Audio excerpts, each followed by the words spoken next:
Bonjour à tous, bienvenue dans notre émission. Et pourquoi?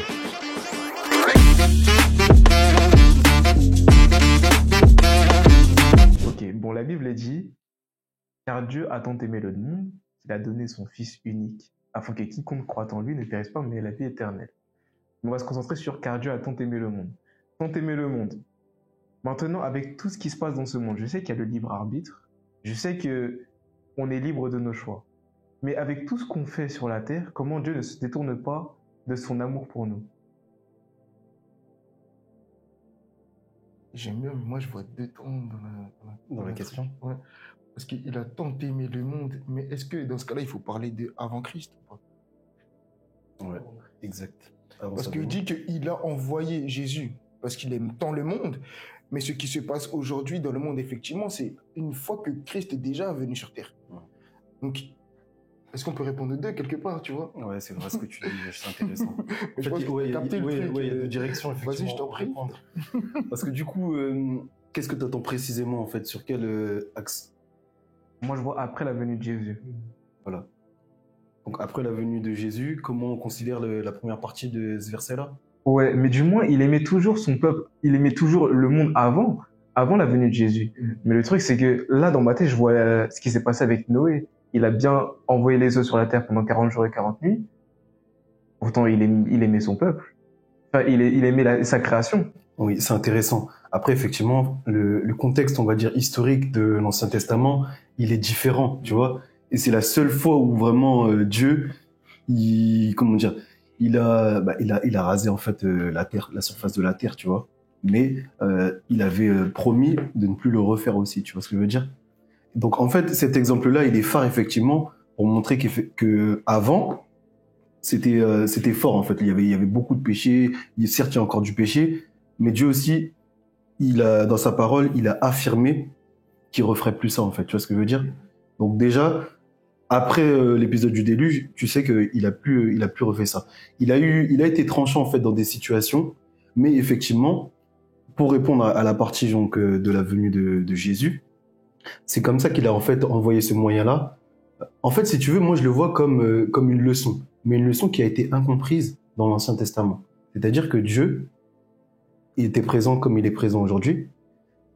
Il donnait des avertissements, il attendait en retour d'être adoré, d'être loué, mais les gens comprenaient pas. Et pour qu'en fait ce soit plus fort, tu vois, c'est en ça qu'on dit qu'il a tant aimé le monde. Parce que quel père va envoyer son fils unique pour aller souffrir pour des gens et dont la plupart sont dans le péché? Parce que faut savoir que Jésus, comme il le dit, il est venu aussi pour les pécheurs, tu vois. Il est venu en sacrifice à la croix. Il a tout porté, il a tout payé. Il a porté le sacrifice ultime. Il est mort à la croix pour des personnes. Et même dans les derniers moments où les gens lui ont dit oui, si t'es vraiment fils de Dieu, ben sauve-toi toi-même. Mais lui-même, il s'est adressé au Père. Père, pardonne-leur parce qu'ils ne savent pas ce qu'ils font.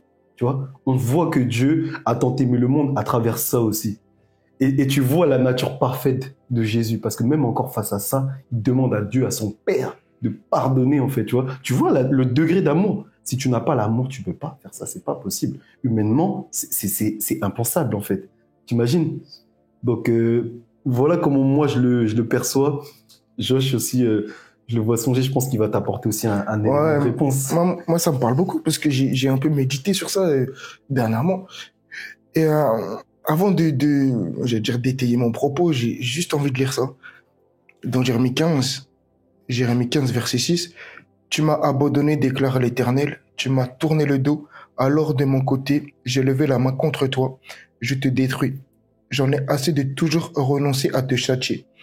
Je les ai dispersés aux portes du pays, comme par un avanage. J'ai fait périr mon peuple, je l'ai privé d'enfants, parce qu'ils n'abandonnent pas leur mauvaise conduite, etc. » Et en fait, parce qu'ils n'abandonnent pas leur mauvaise conduite. En fait, Dieu, ce qu'il n'apprécie pas, c'est que, en fait, on se détourne de lui.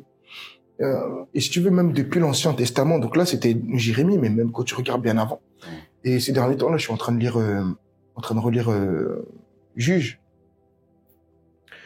Et en fait, je suis en train de constater qu'en réalité, le peuple de Dieu s'est souvent détourné de lui.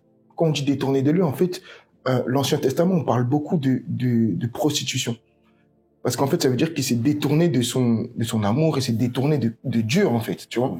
Donc, en fait, il s'est prostitué en allant vers d'autres dieux que lui, ou vers d'autres valeurs que lui, en fait, tu vois. Et donc ça, on appelle ça se détourner de lui. Et donc, on appelle ça aussi la prostitution. Et donc, depuis l'Ancien Testament, donc, il y a différents juges. Il y a eu les juges, il y a eu et après aussi, tu as eu des prophètes qui se sont succédés. Et en fait, à chaque fois, les prophètes, ils étaient là pour dire au peuple, détournez-vous de ces mauvaises voies. Mais les prophètes, ils parlent de la part de Dieu.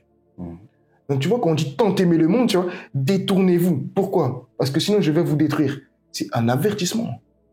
Et donc, en fait, Dieu a sans cesse, il a averti le peuple, il a averti continuellement, pour qu'ils puissent se détourner finalement de leurs mauvaises actions, de ce qu'ils étaient en train de faire. Parce que ce qu'ils faisaient était souvent mauvais.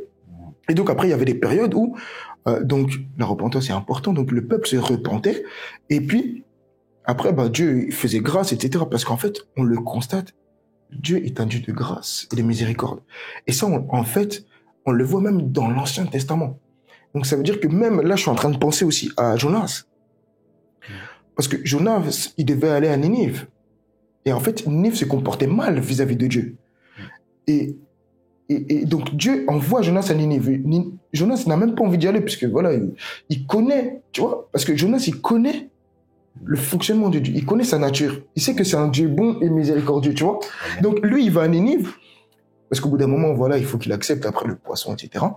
Et donc il va là-bas et il dit, en gros, si vous ne vous repentez pas, vous allez périr, etc., etc.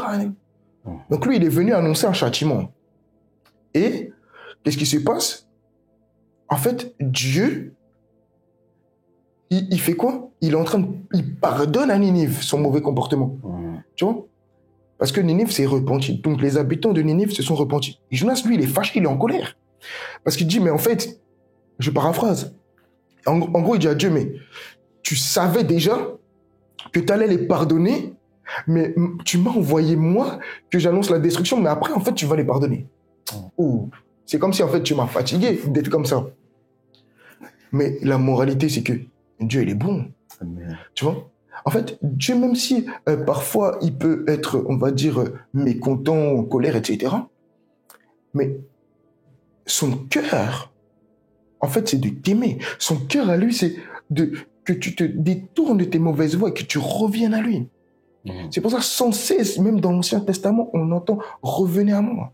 Revenez à moi, revenez à moi. Ça me fait penser à un truc, ce que tu dis, je sens te couper, par rapport à Sodome et Gomorrhe, et par rapport à Abraham, quand Abraham aussi, il a intercédé justement par rapport à un nombre de justes à trouver dans la ville. C'est ça. Mais Dieu aime son peuple, malgré qu'ils étaient dans le péché et beaucoup de choses contre nature. En fin de compte, même l'intercession aussi d'Abraham, s'il y avait eu des justes, même suffisamment de justes aussi dans la ville, Dieu, il était prêt à pardonner, il était prêt justement à attendre qu'ils se repentent aussi. Donc ça me fait penser à ce que tu dis, que c'est vraiment un Dieu de grâce en fait. Il attend en fait, il laisse des temps avant de laisser agir en fait sa colère, parce qu'il est bon et parce qu'il aime en fait sa création. C'est exceptionnel, c'est fou. Et jusqu'à un point, comme on pourrait dire que c'est devenu peut-être lourd. Tu vois, tellement c'était lourd et tout, le peuple se détournait tout, souvent. Qu'est-ce qu'il a fait? Il aime tellement son peuple. Comme tu disais, il a envoyé son propre fils. Donc il a tant aimé le monde. En fait, il a tant aimé sa création. Il a tant aimé les créatures que nous sommes. Parce qu'en fait, nous sommes tous la création de Dieu, finalement. Amen. Et il a tant aimé parce qu'il voulait pas qu'on se perde. Il voulait pas qu'on soit en train de se détruire, parce que sans le savoir, finalement, on était en train de se détruire. Et donc, il ne voulait pas ça. Alors, il a envoyé son fils. Tellement il aime, il a envoyé son fils. Et donc, j'ai parlé un peu de l'Ancien Testament. Maintenant, dans le Nouveau Testament, on appelle ça, on l'appelle aussi le temps de la grâce. Parce qu'en fait, ça veut dire que même si maintenant t'as commis le péché, etc., Dieu, il n'a pas envie de te frapper. Et il te voit différemment. Pourquoi? Parce que maintenant, il y a le sacrifice de Jésus qui a payé à la croix pour toi. Ça veut dire qu'il y a le sang de Christ qui couvre une multitude de péchés. Et même quand il voit le sang de Christ sur toi, c'est-à-dire son fils là, il est mort pour toi, alors en te voyant, il voit même le sang de Christ. Ça le pique, tu vois. Il peut pas vouloir te taper, tu vois. Parce qu'il voit son fils qui a souffert. Amen. C'est pour ça aussi. Donc Dieu t'aime tellement qu'il a envoyé son fils pour toi. Mais ça ne veut pas dire qu'il faut rester et demeurer dans le péché. Parce que si tu fais ça, tu fais souffrir Dieu.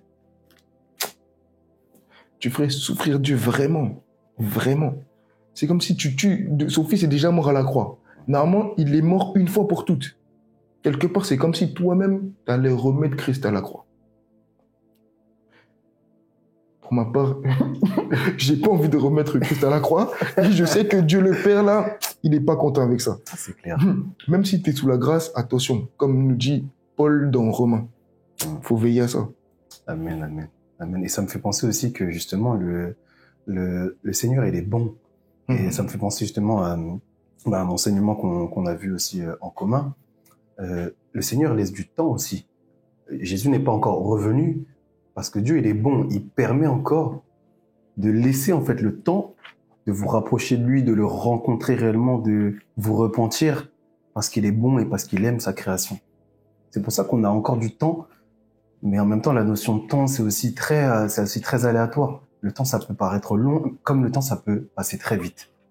Un an, ça peut passer très vite. Donc, quel est en ce début d'année aussi 2025, est-ce que tu peux aussi mettre en application aussi par rapport à ce qu'on te partage, à ce qu'on t'encourage à faire aussi, mais vraiment tourne-toi vers Jésus ou repens-toi si en tout cas tu es dans une période aussi qui peut être compliquée. Voilà, c'est le moment aussi de saisir aussi l'instant. Ouais. Bon, tu as répondu un peu à la deuxième question, Josh, mais bon, c'est pas grave. Je vais quand même la poser. Maintenant, toute autre chose, je vais parler de la culpabilité. Vous savez, lorsqu'on pêche, on se sent, après avoir péché, on culpabilise. Et on se dit, Dieu, on est trop sale pour revenir à Christ, tu vois. Il peut pas nous accepter parce que on l'a déplu, on lui déplaît. Maintenant, comment on fait pour se détacher de la culpabilité? Je pense que déjà, dans un premier temps, il faut accepter. C'est-à-dire, pour moi, c'est un processus. En fait, il faut accepter aussi et reconnaître, on va dire, ce que tu as fait, ce qu'on peut faire, que c'est mal aussi. Tu vois ce que je veux dire? Tu peux pas rentrer dans un processus aussi de repentance et de pardon si toi-même tu n'acceptes pas en fait cette situation-là aussi. Tu vois ce que je veux dire?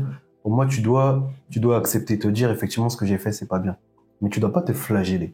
Tu vois? Tu dois pas te flageller parce que justement, tu sais que l'amour de Christ, il pardonne ce que tu as pu faire. Mais accepte la situation. Voilà, en fait, tu le présentes aussi dans une communication entre un père et son fils. Et tu présentes la situation à Dieu. C'est vrai que j'ai fait ça. Voilà, tu énumères ce que tu as fait. Et en fait, si tu veux, ça va te libérer aussi, tu vois. Parce qu'en fait, il faut que toi aussi, tu sois libre de cette culpabilité. Et il faut pas te dire que, en gros, voilà, ce que j'ai fait, c'est mal et que ça te ronge. Je t'ai dit, commence par accepter, libère-toi, mais échange de ça avec Dieu, en fait. Jésus, on dit qu'il a tout pris aussi à la croix. C'est ta culpabilité qu'il peut pas prendre, mon frère. Tu vois, ça paraît anodin comment je le dis, mais c'est pour te dire que s'il a tout pris à la croix, c'est qu'il a vraiment tout pris à la croix. Même la culpabilité, cette culpabilité-là demande aussi qu'il permette qu'elle puisse disparaître aussi au nom de Jésus. Tu vois, tu peux même lui dire, Seigneur, je me sens coupable, je me sens honteux de cette situation-là. Ça m'est même arrivé personnellement dans des choses que j'ai pu faire dans mon passé. Je suis honteux et j'ai du mal. Décharge tout en fait, tu vois. Déchargez-lui de tous vos soucis. Tu vois. Amen. Lui, il va prendre. Et quand tu acceptes aussi ça, le processus de pardon, il sera plus facile aussi. Parce que tu vas te dire, oui, effectivement, j'ai péché, mais il faut que dans le processus de repentance, tu ne recommences pas aussi ce que tu as pu faire. Parce que sinon, effectivement, tu peux rester dans une boucle de culpabilité aussi comme ça, tu vois. Parce que des fois, tu sais que c'est un péché, voilà, tu as envie de faire bien, mais voilà, il faut que tu acceptes que ce que tu as fait n'est pas bien. Mais que tu sais que le pardon que Christ te donne, il est supérieur à toute chose. Amen. Je voulais rajouter là-dessus, c'est n'oublions pas que la première action que le Saint-Esprit a pu opérer dans ta vie, c'est quoi? Il t'a convaincu de péché, de justice et de jugement.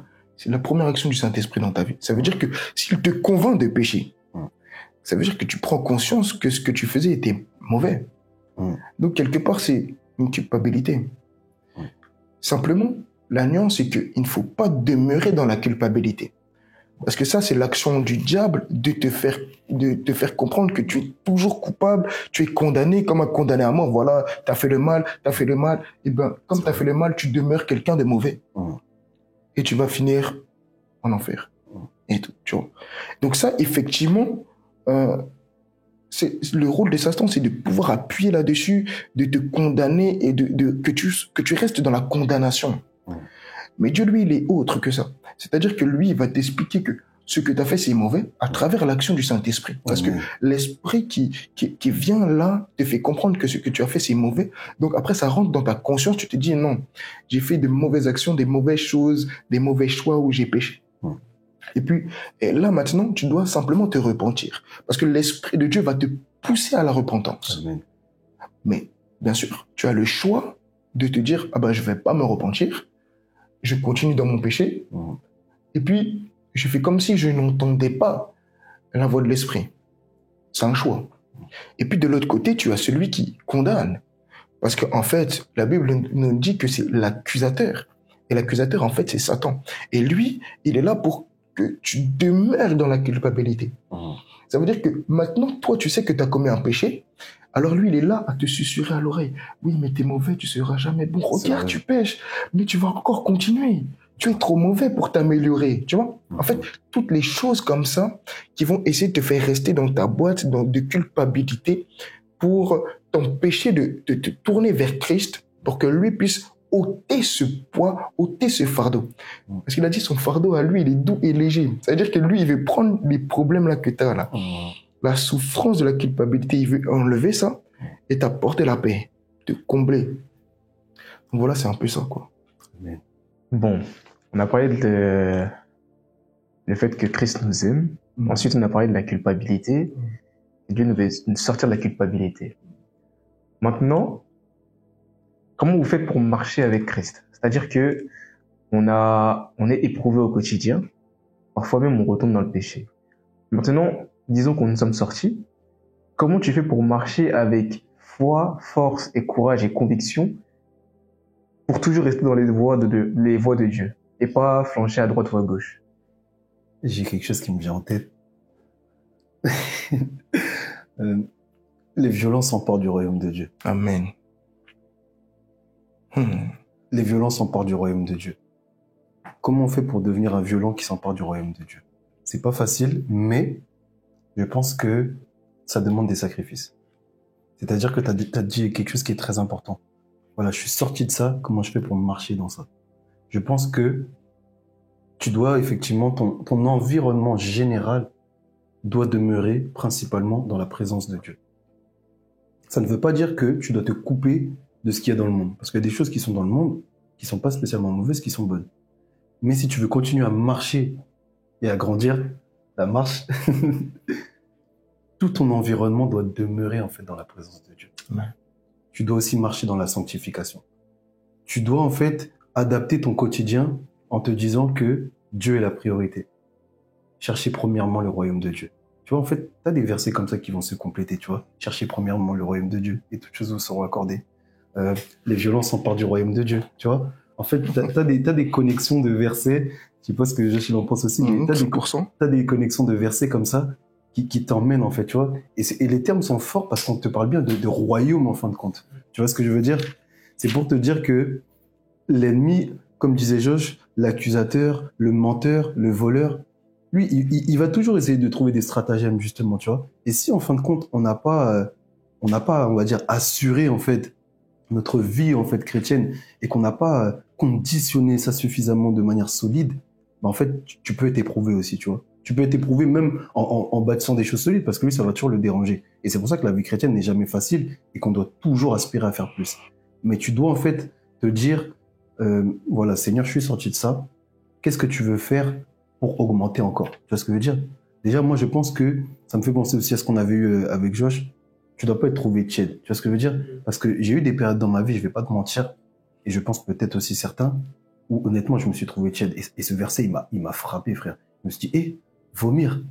Ah, c'est dur quand même. C'est dur, tu vois, parce qu'en fait, j'avais des moments où j'avais grave le feu. Après, je sentais un peu une stagnation. Et en fin de compte, un jour, j'en ai parlé à Dieu. Et je me suis dit, mais Seigneur, j'ai pas envie, en fait, d'être un peu yo-yo dans ma foi, tu vois. Et c'est sans jugement que je le dis, parce que je l'ai vécu, tu vois. J'ai vraiment envie que tu sois à la première place, la priorité, en fait. Et je lui ai dit, montre-moi, parle-moi, qu'est-ce qui peut-être bloque pour que je puisse grandir avec toi. Et j'avais eu le fameux épisode, donc ça c'est pour moi Cédric personnellement, le fameux épisode de la musique. Tu vois, une fois, je sais pas si je t'avais raconté, j'étais en voiture et j'étais dans une période où j'aspirais justement à demeurer, à marcher plus avec Dieu. Je sors du travail, j'ai envie d'écouter un son, bon, je passerai les paroles, un son qui ambiance tout ça, mais où les paroles sont pas spécialement adaptées, tu vois. Je commence à mettre la musique, je vois l'autoradio, non, c'était même pas l'autoradio, c'était mon téléphone, tu vois. J'allais mettre le son, je vois le son, il disparaît. Je te parle sérieux, frère. Je vois le son disparaître. Je me dis, oh, c'est un bug du téléphone. Je vois un autre son en dessous. Bien aussi, tu vois. Voilà, bien violent. Mais pas une bonne violence, tu vois. Je clique tout ça. C'est pas le son, il commence à grésiller dans mes oreilles. J'entends, c'est fort et tout. Mais j'entends rien du son. Après, je me dis, oh, c'est comme si j'ai eu le discernement sur le coup de me dire, j'ai parlé à Dieu, j'ai dit, Seigneur, comme ça, je veux pas que j'écoute cette musique. J'ai fait quoi? J'ai voulu tester quelque chose. Parce qu'en fait, des fois, tu vois, tu veux voir si Dieu t'a bien parlé. J'ai mis un son, j'ai mis une louange. Hein. Le son, il s'est rétabli, ça marchait bien d'un coup. Jusqu'à ce que je rentre chez moi. Donc, je sais que Dieu, en fait, me parlait déjà à travers aussi ce que j'écoutais. Mais ça, c'est moi, Cédric. Parce qu'en fait, ce que j'écoutais, indirectement, je pense que ça avait un impact sur moi. Et peut-être sans m'en rendre compte, moi, personnellement, il y a des choses que peut-être je vivais qui m'impactaient. Ça veut pas dire que ça arrive à tout le monde. Et que tout le monde ne peut pas écouter de la musique. Attention dans ce que je dis. Hein. Je vous vois venir, oui, il a dit, faut pas écouter la musique. Non. Mais moi, Cédric, je sais que le Seigneur, il voulait pas que je demeure dans ça. Et il a répondu à ma prière. Mais d'une manière où je m'attendais pas. Toi, tu vois ça, tu vas dire, vas-y, c'est juste ton téléphone qui bug. Et non. Et en fait, depuis que j'ai arrêté ça, ce sacrifice, on va dire, d'écouter n'importe quoi ou des choses qui ne nourrissent pas ma chair, je vois que j'ai continué à demeurer plus dans la présence. Tu vois? En fait, il y a la notion de sacrifice. Qu'est-ce que tu déposes à l'autel pour Dieu qui fait que tu vas demeurer, que tu vas monter, en fait. Tu vois ce que je veux dire? Qu'est-ce que t'en penses, toi, Josh? Moi, je suis totalement d'accord avec ce que tu viens de partager. Je pense à deux choses. À la sanctification, comme il vient de dire. Après, lui, il est allé un peu plus loin. Il est allé dans l'aspect consécration pour consacrer un peu son oreille à travers l'écoute. Donc, de ne pas écouter plein de choses et tout, mais se concentrer sur Dieu. Mais aussi, effectivement, cette notion un peu plus simple qui est simplement la sanctification, enfin, entre guillemets simple, hein. Ça reste quand même quelque chose de compliqué qu'il faut faire tous les jours, c'est se mettre à part, parce que la Bible nous dit que nous vivons dans ce monde, mais nous sommes pas de ce monde. Amen. En fait, quand tu as accepté Christ dans ta vie, tu es devenu effectivement une nouvelle créature. Tu as reçu l'Esprit de Dieu en toi, et l'Esprit qui te dit Abba Père, tu vois, et qui témoigne à ton esprit que tu es enfant de Dieu. Donc, tu ne fais plus partie de ce monde. C'est-à-dire que maintenant, tu fais partie du royaume céleste. Mais tu habites encore ici. Et maintenant, il faut que tu prennes conscience des choses spirituelles pour que toi, tu puisses ne pas rester tout le temps dans un esprit peut-être mauvais, tu vois, l'esprit de ce monde, etc. Tu vois, détache-toi de ça. Comme dirait le psaume 1er, ne demeure pas en compagnie des moqueurs, des méchants et tout. Ne t'assis pas avec ces gens de mauvaise vie, tu vois. Pas dans l'idée que tu ne peux pas partager quelque chose avec eux et la parole de Dieu, etc., tu vois, pour qu'ils soient sauvés. Non. C'est dans l'idée que ça soit tes amis et tu restes à leur compagnie. Parce que la Bible te dit aussi dans, je crois, c'est Philippiens, si je dis pas de bêtises, on vérifiera tout à l'heure, il te dit, les mauvaises compagnies corrompent les bonnes mœurs. Et donc, effectivement, à force de traîner avec quelqu'un, et ben en fait, tu commences à prendre le pli de ces personnes. Tu vois, les habitudes, les mauvaises façons de parler, la critique, etc. Et ça rentre en toi. Donc, ça veut dire que maintenant, il faut apprendre à te détacher de ce type d'individu, de se détacher aussi de ce type d'atmosphère dans lesquelles tu peux être. Comme les atmosphères, voilà, où tu sais, il y a la drogue, l'alcool, etc. Il y a des endroits où tu sais que ça va ternir la personne que tu es, tu vois. Ça va te contaminer, tu vois. Et donc, il faut éviter de rester dans des atmosphères qui vont faire que tu sois souillé, en fait. Et je vois donc aussi, comme je disais tout à l'heure, donc c'est Galates 5, 19, même Galates 5, 16 et Galates 5, 19, quand il nous dit, Paul qui parle, il dit, marchez selon l'esprit et vous n'accomplirez pas les désirs de la chair. Amen. Et peut-être que je vais prendre en lecture aussi. 16, donc Galates 5, 16, après cette version, j'ai pas l'habitude.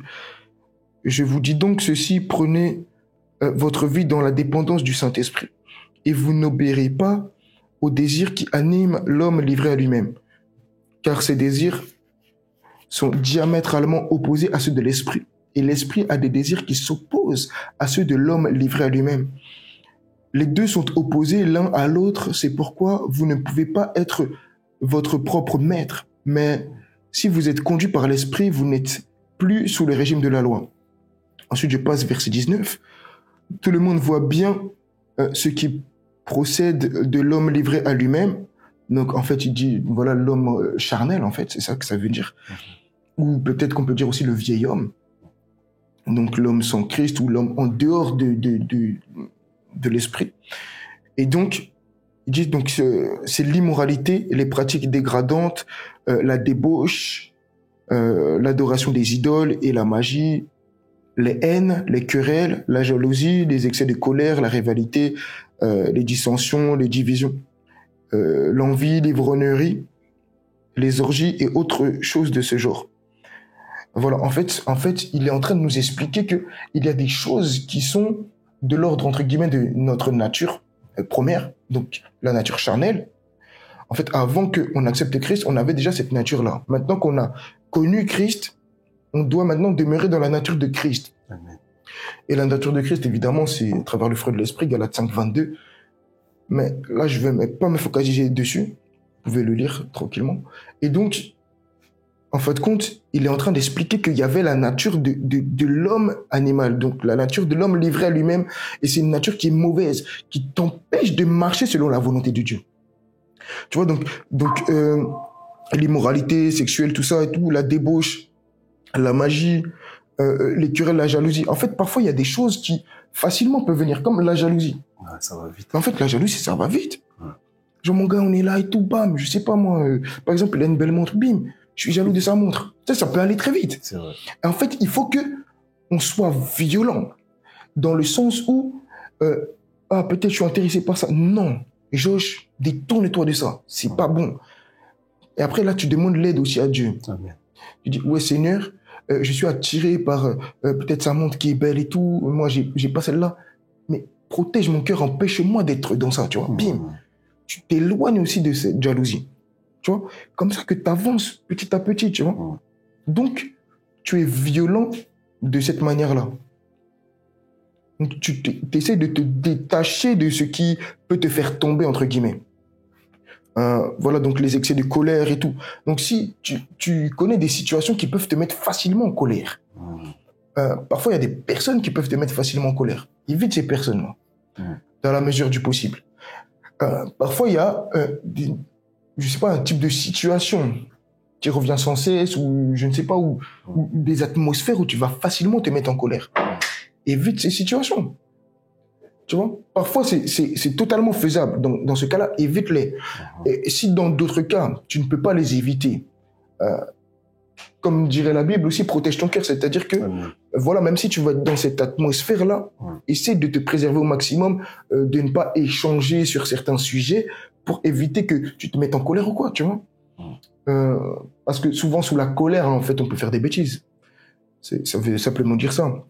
La colère n'est pas mauvaise, mais c'est souvent les actions qui sont liées à la colère qui sont extrêmement mauvaises. Et donc voilà, en fait, c'est ainsi que tu vas limiter les choses mauvaises. Donc tu vas éviter de marcher selon la chair, selon la nature de l'homme animal. J'avais une autre question, mais tu as commencé encore à y répondre. C'est pas grave. Alors, ça va être une question un peu plus personnelle cette fois-ci. Tu as dit qu'il fallait éviter les mauvaises fréquentations dans la mesure du possible. Si par exemple, je prendrai mon exemple, je suis sur un campus et je fréquente des personnes qui sont toujours les mêmes. C'est-à-dire pendant 5 mois, je fréquente les mêmes personnes jour et même parfois nuit parce que j'ai un camarade de chambre. Si je fréquente des mauvaises fréquentations, comment je fais pour en rester éloigner afin qu'elles ne m'impactent pas personnellement, mais comment je fais maintenant pour les impacter si j'ai la vérité, sachant que je les vois tout le temps, je suis tout le temps avec eux. Ok.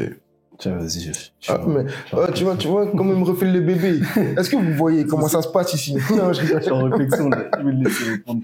En fait, mais la première chose que j'ai vue, c'est vrai que souvent on dit, ouais, la prière. Honnêtement, passe du temps et demeure dans la présence de Dieu. J'ai envie de te dire, parce qu'en fait, ça va rendre ton homme solide, ton homme spirituel solide. Tu vois, prie beaucoup. Les fois où tu peux t'isoler, isole-toi. Tu vois, Jésus, il était avec les disciples. Vous voyez, il était quasiment H24 avec les disciples.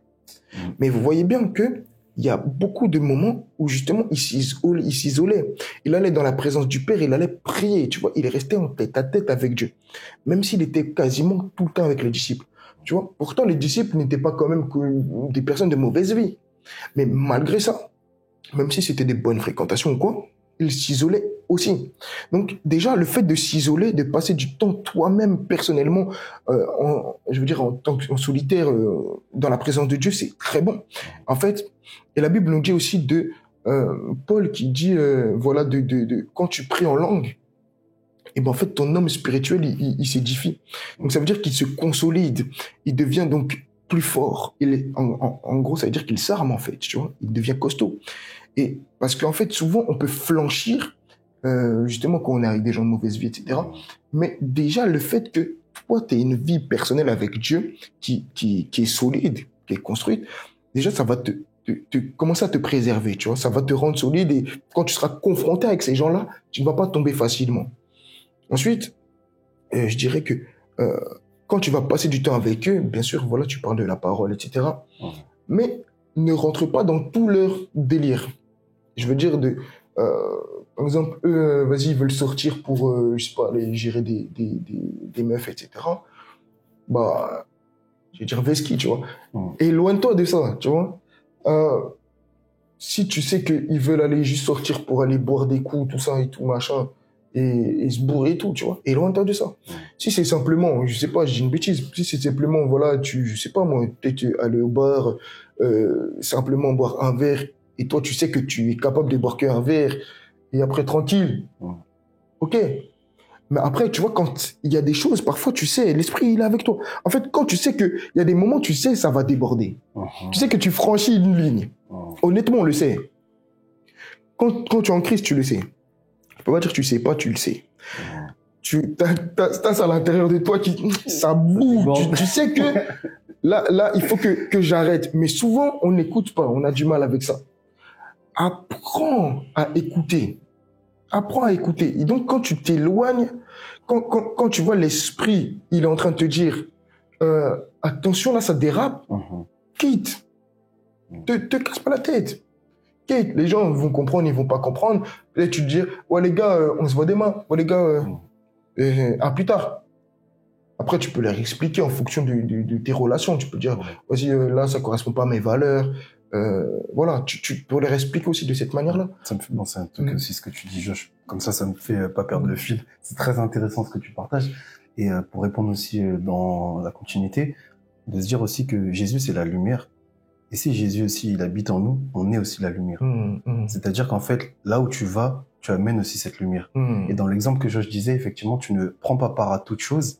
Mais regarde, il y a des situations où effectivement, comme tu disais, où tu es tout le temps avec eux. Ou des situations peut-être quotidiennes qui vont pas te mettre en difficulté, que tu vas vivre, mais en toute situation, tu es la lumière. Je vais prendre un exemple, par exemple, tu vas au travail, tes collègues, ils pratiquent tous des mauvaises choses, bah, en fin de compte, t'as pas le choix de les côtoyer, tu vois ce que je veux dire, mais pour autant, tu prends pas part à tout ce qu'ils font, tu vois. En fin de compte, il y a des situations où des fois, t'as pas le choix, tu vois. Là, pareil, t'es dans un environnement où t'as pas le choix. Tu dois les côtoyer. Mais comme Joshi disait, c'est toi qui prends la décision de. Au travail, tu fais ce qu'on t'a demandé de faire, c'est dans le cadre de tes fonctions. Mais des fois, tu as des collègues qui vont te proposer des choses qui sont pas, excuse-moi, qui sont limites, qui sont borderline, mais c'est toi qui prends la décision aussi de pas faire, tu vois. En fin de compte, tout est une question de choix aussi pour rejoindre ce que je disais. Mais n'oublie pas qu'en toutes circonstances, nous sommes la lumière aussi, tu vois. T'es la lumière et en fait, tu es ce juste aussi au milieu de là où il y a des ténèbres, tu vois. Tu es la lumière qui brille. Et ça, en fait, quand tu as aussi cette conscience-là, c'est de te dire que quand bien même ils sont plusieurs, toi, tu as la lumière. Amen. Et tu vois, ça me fait penser aussi à un échange aussi qu'on avait eu avec Josh. Hein. Oui, parce qu'on est co-animateur, mais du coup, dans la vraie vie, on se côtoie aussi. Hein. C'est pas que pour l'émission. de se dire qu'en fait, même, tu vois, là où tu vas aussi dans un travail, tu vois en fait que tu bénis le travail. Tu vois. Et ça nous est arrivé même tous les deux dans un emploi qu'on avait quitté. Quand toi, tu pars, tu sens, il y a plein d'histoires, c'est bizarre, tout ça. Les gens même te regrettent et tout. Ils se disent, ouais, ben, Josh, tout ça et tout. Maintenant que t'es plus là, c'est comme ça. Tu vois? Parce qu'en fait, ta présence, elle impacte. Toi, sur le coup, des fois, peut-être tu te rends pas compte. Peut-être tu te rends compte aussi. Et c'est très bien. Mais c'est pour dire qu'en fait, là où tu es, tu brilles, en fait. Eux, ils ont un regard sur toi. Et en plus, tu es non seulement une lumière, mais tu es un témoin aussi. Ouais. Tu es un témoin de Christ. Nous sommes des témoins de Christ. Soyons même des témoins en toutes circonstances. C'est-à-dire que quand tu vas pas prendre part à ça, je t'assure, mon frère, c'est pas parce qu'ils te le disent pas que quand ils rentrent chez eux, tu les as pas impactés. On sait pas les gens comment ils sont quand ils rentrent chez eux. Peut-être qu'ils rentrent, même ton coloc ou peut-être les autres qui se disent, en anglais, hein, du coup, mais je vais le dire en français, purée, David, il est comme ça. Et c'est vrai, à chaque fois et tout, ça fait la différence et tout, les gars. Ils prennent pas part à ça, on fait ça. Ça les travaille, en vrai. Ça les travaille. Ça veut pas dire que ils vont peut-être du jour au lendemain changer, mais on souhaite et on aspire qu'ils puissent changer. Mais toi, ton témoignage, il sera fidèle à Christ. Amen. Et je t'assure que ça impacte. Ça impacte. Bon, ça sera peut-être la dernière question, mais du coup, en fait, tout ce que vous avez dit là, ça m'a fait éveiller une pensée. C'est-à-dire que, admettons pour les sportifs, souvent on demande à Dieu, permets-moi de briller et je ferai briller ton nom, tu vois. Permets-moi par exemple, tu fais du foot, permets-moi de devenir footballeur pro et j'afficherai Jésus sur mon maillot et quand je marche, j'enlève mon maillot. Tu vois ce que je veux dire? Et je dirais, quel conseil vous pourrez donner à ce jeune-là qui veut peut-être brûler les étapes? C'est-à-dire que j'ai aussi la pensée, fais de l'éternel tes délices et il te donnera ce que ton cœur désire. Tu vois ou pas? J'ai envie de dire à ce jeune, pourquoi tu brilles pas maintenant? Fais connaître le nom de Jésus maintenant. Et Dieu t'emmènera là où tu veux. Tu vois ce que je veux dire? Donc, quel conseil maintenant tu pourrais donner à ce jeune? C'est intéressant, je vois que Josh il est excité aussi. Non, mais moi je voulais juste dire que, en fait, il a répondu. J'allais dire la même chose, j'allais dire exactement la même chose, t'as répondu en fait, frère. Ouais, j'allais dire pareil. La connexion. Non, c'est fort. Vas-y, frérot. Ouais. Vas-y. Ça marche. Oui, donc du coup, en fait, c'était pour dire que ce que tu as dit, c'est ce que j'allais te répondre, vraiment. Que justement, en fait, quel est un peu le circuit, tu vois ce que je veux dire?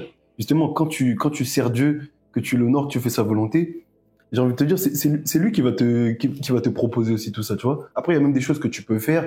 Voilà, le Seigneur, il va pas spécialement toujours te dire, il va pas toujours spécialement te mettre un stop. Mais en fin de compte, c'est quoi la motivation? Est-ce que la motivation, c'est réellement de se dire, je veux faire du foot pour montrer ton nom Jésus, ou c'est de se dire, Seigneur Jésus, je veux te servir, je te sers, je veux te servir là, et après, effectivement, le Seigneur te permet effectivement d'accéder à ça, tu vois. Parce qu'en fait, des fois, il faut pas mélanger le désir personnel et lier un peu Dieu à ça. Je sais pas si tu vois ce que je veux dire, mais c'est de dire en fait une action en mode Seigneur, permets-moi de faire ça, je vais faire ça pour toi, tu vois. Parce qu'en fin de compte, faut pas confondre. Est-ce que c'est toi qui as envie de satisfaire ta passion et tu te dis quand tu seras dedans, je vais montrer le t-shirt, et au final, quelle est la vraie motivation? Plutôt que de te dire, Seigneur, je vais te servir en toutes circonstances. Voilà, permets-moi ouvre les portes là où tu veux que je sois. Et là, le Seigneur, il te guide et c'est lui qui t'aura emmené là, tu vois. Parce que des fois, en fait, c'est ça l'erreur. C'est de se dire que on fait quelque chose et on dit, c'est Dieu qui m'a emmené. Ouais. Tu vois? Parce qu'effectivement, il y a servir Dieu et se servir de Dieu. Voilà. Et souvent, on a vu des choses sur ça. Je vais te laisser poursuivre. C'est pour ça que j'ai eu cet exemple. Mais ça me fait rire parce que des fois, en fait, on veut amener Dieu dans nos valises. Exact. Mais c'est pas mauvais d'amener Dieu dans nos valises. Mais Dieu ne doit pas être dans nos valises. En fait, il doit être ton compagnon de route. Amen. Est-ce que tu vois le délire? C'est pas la même chose. Et c'est comme un peu, justement, ce t-shirt que tu veux sortir Jésus et tout, tu vois. C'est stylé, c'est bien. Mais effectivement, comme toi, tu pouvais le dire, commence déjà à faire briller le nom de Jésus, tu vois. Amen. À travers ce que tu fais, à travers ce que tu es. Et puis demain, lorsque tu seras, si Dieu le souhaite, ce footballeur professionnel et tout, qui va briller, et ben là, en fait, si tu veux, ton témoignage sera solide. Parce que si déjà tu ne commences pas à fonctionner comme ça, certainement quand tu auras demain les paillettes, etc., ça va être chaud pour toi. Parce que dans tous les cas, ce sera un peu difficile. Dans le sens où quand tu vois la gloire, parce que l'homme, humainement, il est attiré par la gloire quand même. Lorsque tu as la gloire, c'est quelque chose qui peut te détourner de Dieu.